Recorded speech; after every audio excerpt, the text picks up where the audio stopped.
The storm that never ended. The storm rolled in without warning, swallowing the coastline in a matter of hours. What had begun as a distant grumble on the horizon soon erupted into a siege of wind and water, lashing against the weathered stone base of Merrow's Reach Lighthouse. The sky turned a cold slate gray, clouds swirling like smoke above the churning sea, and the rain fell in sheets so thick it blurred the line between ocean and air.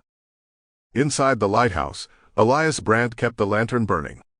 He always did, no matter the weather. The manual had long since yellowed and crumbled at the corners, but its message was etched into his memory. No matter what, keep the light. And he did, even now, even though the rest of the island seemed to have given up long ago. Merrow's Reach had been abandoned piece by piece.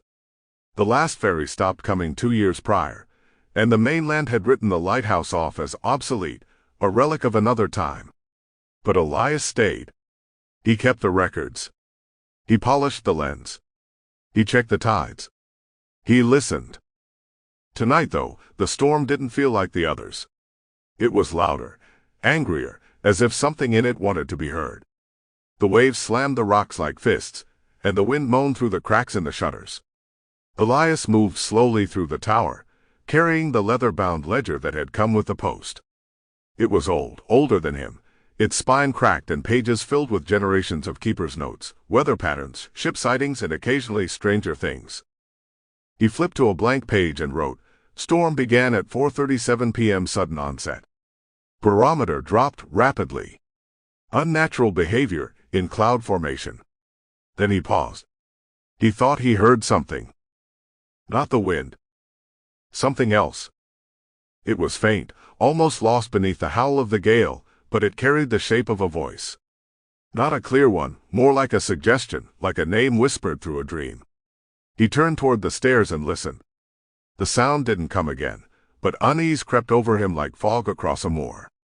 He closed the ledger and moved back toward the lantern room.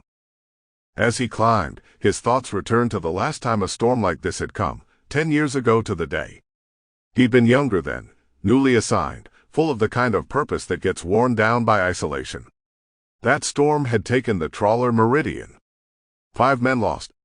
The wreck was never recovered, just a lifeboat washed up on the north side of the island, cracked open like a nutshell. He'd written about it in the ledger, and it still haunted him. At the top of the tower, the lens spun slowly, throwing its beam out over the ravenous sea. The thunder cracked like gunfire, and lightning illuminated the roiling dark in strobe-like bursts. Elias stepped toward the glass and squinted into the distance. Sample complete. Ready to continue?